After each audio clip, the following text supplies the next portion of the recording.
Welcome back, guys. Myself Piyush Goyal, Company Secretary from Jaipur and Delhi. In this video, we are going to discuss about how to file the annual performance report. Right?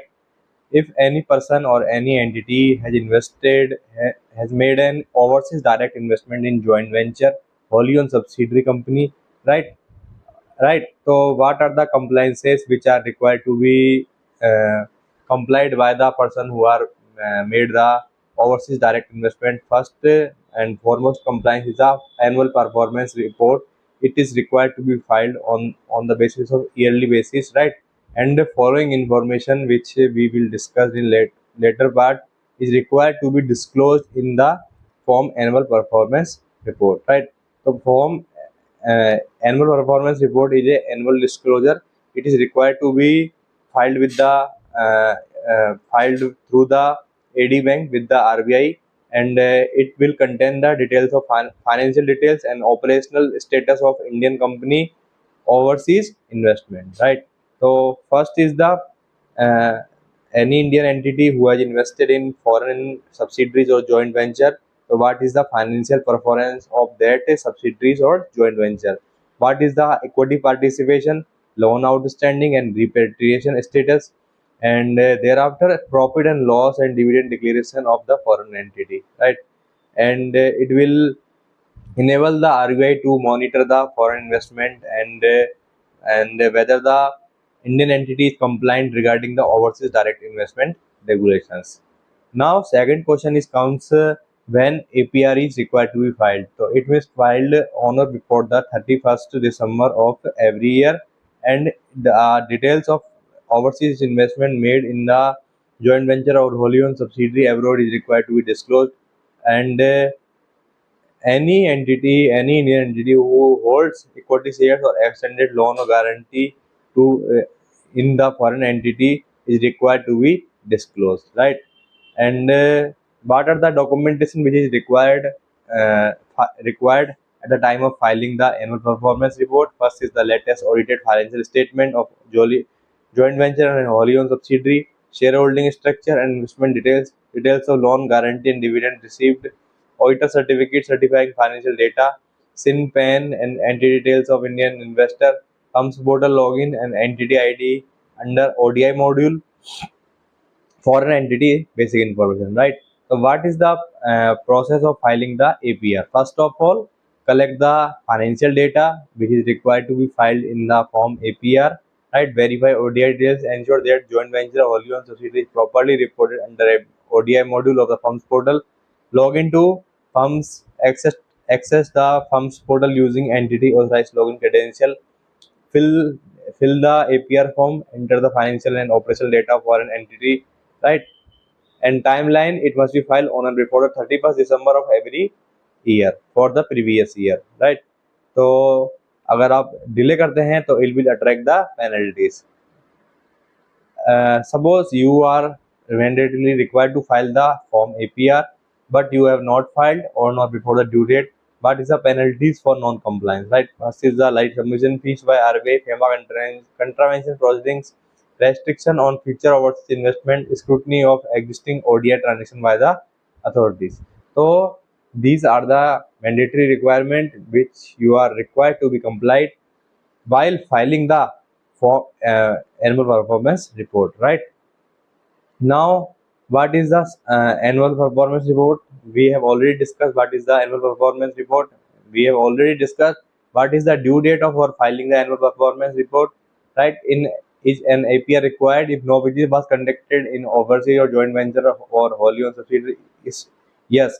Even if no business are conducted in the wholly owned subsidiary or the joint venture, in the said case, right, the Indian entity is required to file the APR with the unaudited or audited financial statement. The third is that do I need to get the APR audited by foreign auditor if the Indian party is a corporate, right? If the host country does not mandate to get the audited the accounts, right? The Indian party can submit the APR on the basis of unaudited financials approved provided they are certified by the statutory auditor of the Indian company, right? If Indian party is an individual, generally self certification is allowed if investment is under the LRS route. तो इस case में आप इस तरीके से file कर सकते हैं ना। Next is can I file one APR for multiple subsidiaries in same country? No, if you have made a multiple investment in multiple subsidiaries, right? So in that case you are required to file the separate APR for every subsidiary, right? Thereafter, what is the penalty for late filing of APR? If you have not filed the APR on or before the due date, you are required to pay the late submission fee by the Indian party, right? Thereafter, sixth FAQ is, do I need to submit a physical copy to the RBI? No. API is required to be filed electronically through authorized dealer bank.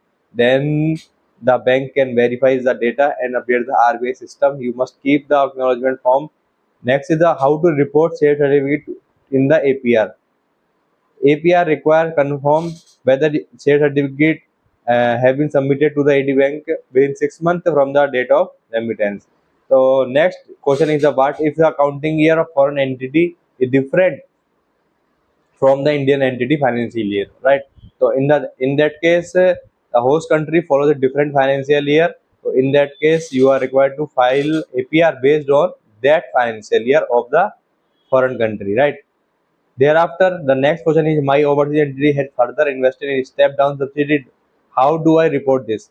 So in this, if the your foreign subsidiary invested in step down subsidiary, the APR must include all the details of step down subsidiary, including name, address, country, and level of investment held by joint venture.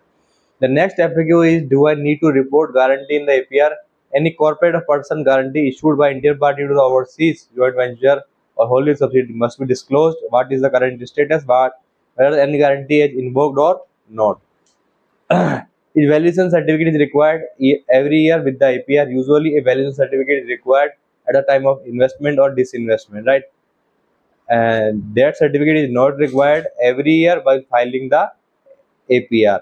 Next question is what happens if I have not received the UIN yet?